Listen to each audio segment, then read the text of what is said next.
Welcome back to another episode of Developing the Leader Within podcast. I'm Enrique Acosta Gonzalez, and I'm just so happy to be sharing this episode with Matt Franz, a good buddy of mine, Army veteran. And I just want to welcome you, Matt, to the show. And just want to make sure that, you feel free to just engage as you will. And we'll go over a couple of things that we've already predisposed and just see where it goes. Welcome. That sounds good. I appreciate you having me, Rick. It's really good to be on here. All right. So give us a little bit of background of who Matt Franz is. Sure. So born in Florida. Proud to say that. Really love the state of Florida. Stayed up here to go to college, went to UCF, graduated in 2006. Thought I was going to take my new degree and do great things.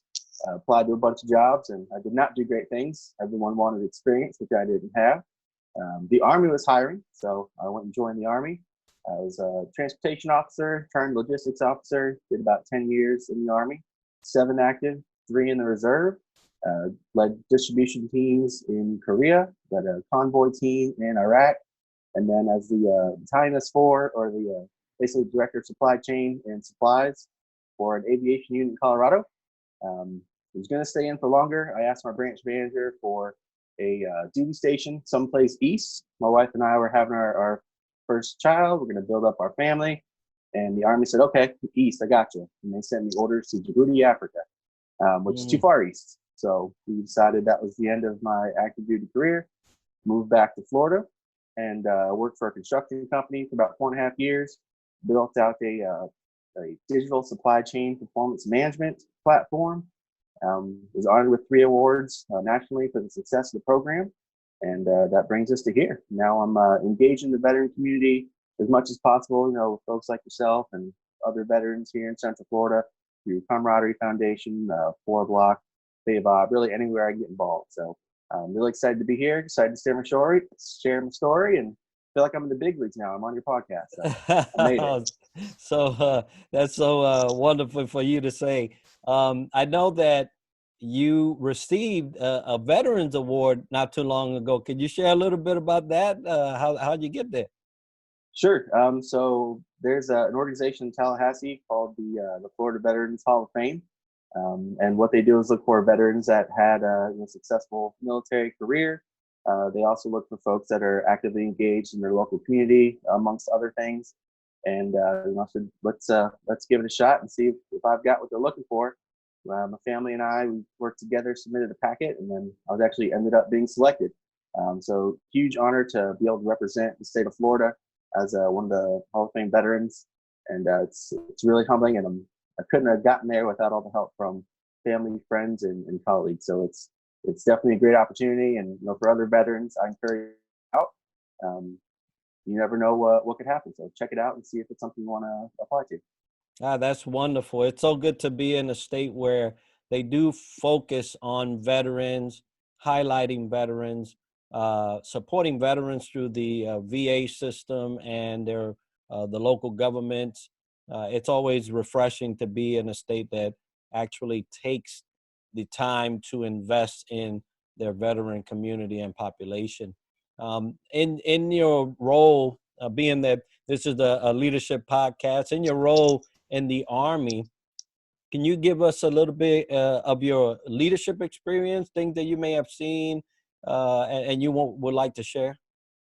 Sure. So most of the opportunities I had in the Army were leadership roles, one way or another. I've always said, and a lot of other veterans will say, the best job they've ever had was being a platoon leader or a platoon sergeant, someone who's in charge of troops or soldiers in our case. And I think what that really speaks to is the ability to see the tangible results of your leadership and the decisions that you make, because you're right there with the soldiers or with the troops, and what you decide to do comes to fruition and plays out right there in front of you. My first duty station was in Camp Casey, Korea. I was a distribution platoon leader. So we were in charge of everything from food, fuel, ammunition, movements of supplies. So we were really able to sustain the tank battalion that we were attached to. And one of the things I really enjoyed as a brand new leader in the Army was being able to learn from folks that have way more experience than me, even though my rank technically is greater than theirs. I'm able to understand that their experience is light years above what I have. So the first thing that I was really focused on as a new leader was being able to humble yourself beyond the rank, recognize that I didn't know everything, and then if I took the time to build a rapport and learn from my soldiers, that would make me a better leader down the road. And kind of the nice benefit that wasn't really intended was you earn your employees or your troops respect by getting down there with them. If it's raining, you're standing in the rain with them. If something's broken, you're under the truck trying to fix it with them, and really learning what your group is in charge of, and then being able to execute it yourself. So really an awesome experience for me, getting to be right there and see how my decisions impacted my group, my employees, and then all the way up the chain of command. As supporting a battalion as a sustainment brigade, you get to see your actions impact everyone. Because if you don't bring supplies, or you don't request land, or whatever it is your task is doing, no one else is going to be able to complete their mission. So I really enjoyed being able to connect those dots. And how do you feel that all of that experience in the Army has helped you once you got out and started working in the workforce? So I think it's a game changer, really, because when I joined the military and when I got out of the military, a completely different attitude and mindset when it comes to leadership. As a leader in the military, most folks will tell you the successes are your soldiers or your people's, and the failures are yours. So you need to own them. And that's something that I really learned early on that I was able to carry through my military career. And then coming into the civilian workforce, keeping that same mindset of being that buffer between higher management and your team really helps your team focus on their mission and not have to worry about messing up or getting yelled at for messing up, because you as a leader can be that deflection. So if I'm leading a team of 10 folks and someone messes up and it puts us behind schedule, if I take that blame, then they know that they have the freedom to not mess up, frequently, but if it happens, which it will, they don't have to worry about losing their job or being yelled at in front of all their peers, because they know that their leader is going to take that deflection for them, and they can really focus on what they're there and supposed to do. So that's one of the biggest things that really I brought over from the military. And the other concept is we work to standard, not to time. And it was annoying to hear in the military, because that just meant that you're going to be out in the field later. Whatever you're doing, you're going to be doing it for much longer. But when you transition to a civilian job, when 5 o'clock hits, a lot of folks are just, okay, we're done, I'm going home. But you'll see this in military leaders is, well, yeah, 5 o'clock is here. The day is technically over, but we're not done yet. We're going to stay here, get this mission done. We're going to make sure this project is complete. We're going to hit our deadlines. So there's really a no failure mindset within the military leadership. And I think you'll see that a lot with veteran leaders in the civilian world. Yeah, that's I see that, and I know the background, and I have lived exactly what you're saying, and undoubtedly there are leadership times in the military where crisis is the actual flavor of the day, and being that we are in a situation where a crisis seems to be all around us 24/7.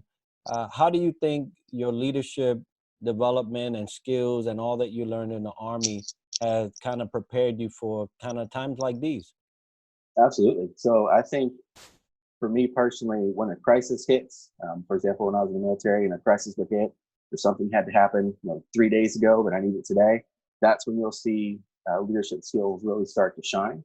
It's almost like someone flips a switch. It's like, okay, here's our mission, let's do it. We got to make this happen no matter what. And you bring the team around you, everybody's focused on that one project, the buy-in is high, and everybody works together. And then afterwards, everyone's kind of talking about it, and that helps build morale, which I think is really cool. It happens all the time in the military, and it definitely happens all the time in the civilian sector. And it's something that builds confidence in your team and the leaders, because once you've overcome enough of those crisis situations and it's been successful, that gives you as a leader the confidence that, hey, whatever comes up next, I know I can handle it. I don't know what it might be, but I know that I've got a strong team behind me, and I know that I have confidence in my decision-making skills, and that we're going to come together and overcome whatever that crisis is. Something else I think that a lot of leaders will learn now, specifically through the COVID-19 pandemic, is being able to trust your employees more and empowering them to make more decisions on their own. There is no choice right now. You have to work from home or have to work remote, unless you're a healthcare worker or someone that's absolutely critical to be in that position. But a lot of businesses are seeing that this remote option actually helps us perform better. It actually helps us meet our goals, which maybe they didn't think that was possible. I think there's a stigma that comes with working remote or working from home that, okay, cool, I'm at home, I'm just going to turn on the computer and hang out and watch TV. Well, I don't think that's necessarily true. I think there's a strong buy-in from a lot of folks. They don't want to lose their job. It's obviously going to do their work. And this gives an opportunity to show their boss or their leadership that they can be trusted. You can trust me to work remote, and I'm still going to meet my deadlines. So it's definitely a dynamic change, but it's a forced one that I think will bring good results once we have the opportunity to go back outside. Yeah, I totally agree. I was just the other day, I'm sitting at my laptop and I'm going away working on, the company, and I'm looking at the clock. It's 9:30. My wife's looking at me like, you've been out there on that computer for 12 hours. And the last time I did 12 hours of constant work was in the military, right? Because we, like you mentioned before, we're mission focused. And so until that mission is done, we're not done. And so I still have that mentality. And I think that employers will see that there is a demand on the employee doing these things from home, and almost a pressing issue of, I have to get this done because it's going to look either favorably or unfavorably for me being in this, work from home situation. It's funny because my next question was going to be exactly that. What do you see changing in the future due to this pandemic, due to this crisis, within the workforce? I think there's going to be a couple of changes. One, I think employers are going to trust their people more because they've worked at home and still succeeded and met their deadlines. Something else I think from a senior leader perspective is maybe some companies can reassess whether or not they actually need a brick and mortar establishment. If they could cut the cost of their rent or mortgage or whatever it is, that's a whole lot more money that they don't have to pay. So if your entire team can work remote and still achieve the results that you were getting while you were still paying for that office space, that not only saves you on the rent, but think of all the second and third order charges that you don't have to have now, right? So electricity, utilities, office supplies, things like that. You may still have to buy some certain things for your employees to get set up at their house, but that's still a small drop in the bucket when you consider how much money companies spend on assets and overhead just to house their employees. So I think a lot of companies are going to start taking a good look at that right now. And my opinion is that's going to be the biggest change. Right. As I was seeing the flood of, just orders of, hey, you work, don't go out, work from home. The very first thing that I thought was, the money aspect of running an organization was going to be looked at, because now you will realize how much you could do. And there were a lot of people that were afraid of the work from home situation. Granted, this is a kind of like a safety for humans, but it's also providing a platform for companies to be able to look at and, like you said, kind of gauge where and what benefit they're getting from this whole situation. And I agree that there's going to be a lot of looking at the specifics as to how much things cost compared to having someone at home, and also what benefits to an employee will come.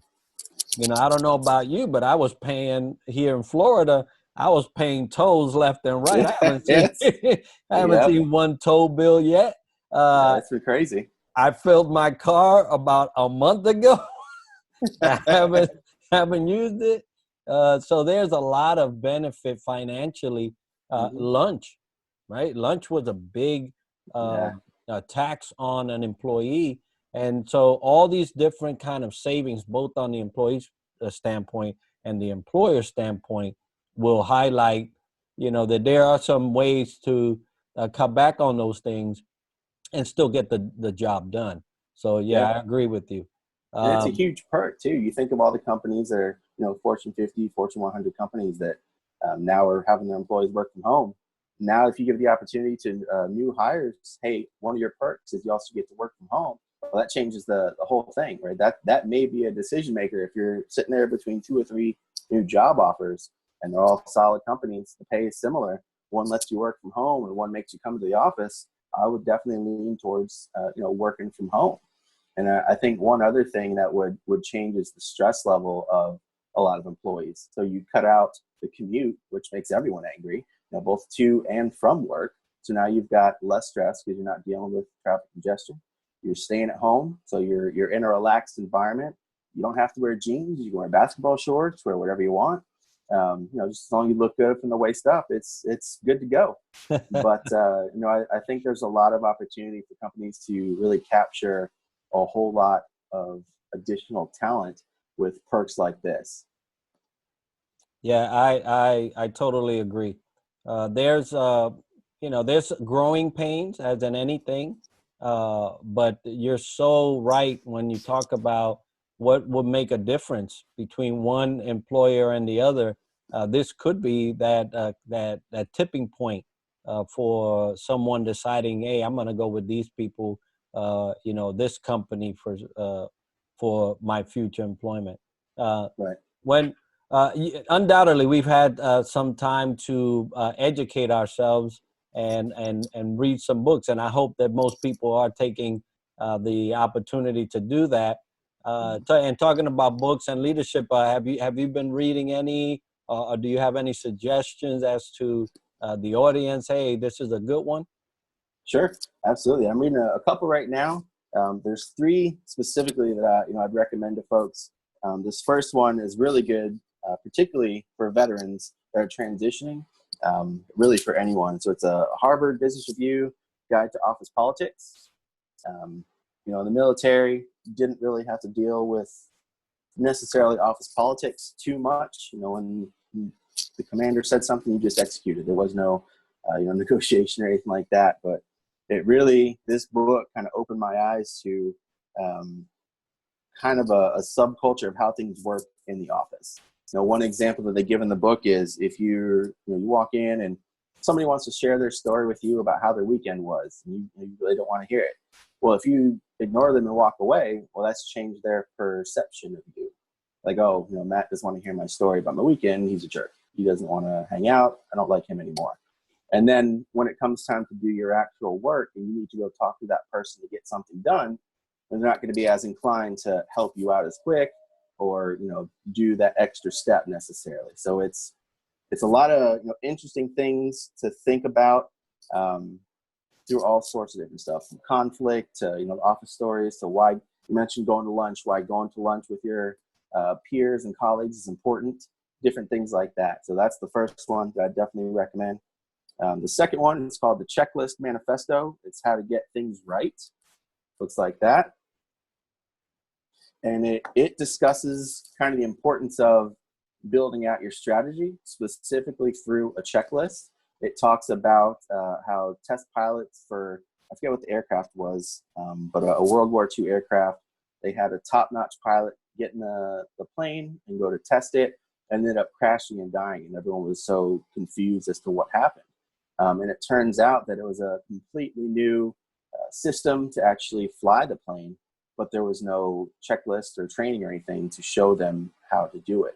And the value really comes from, and when you're in situations of crisis or things that need to happen quickly, if you have this checklist, it points you down the critical path of decisions you need to make in order to get through that crisis successfully.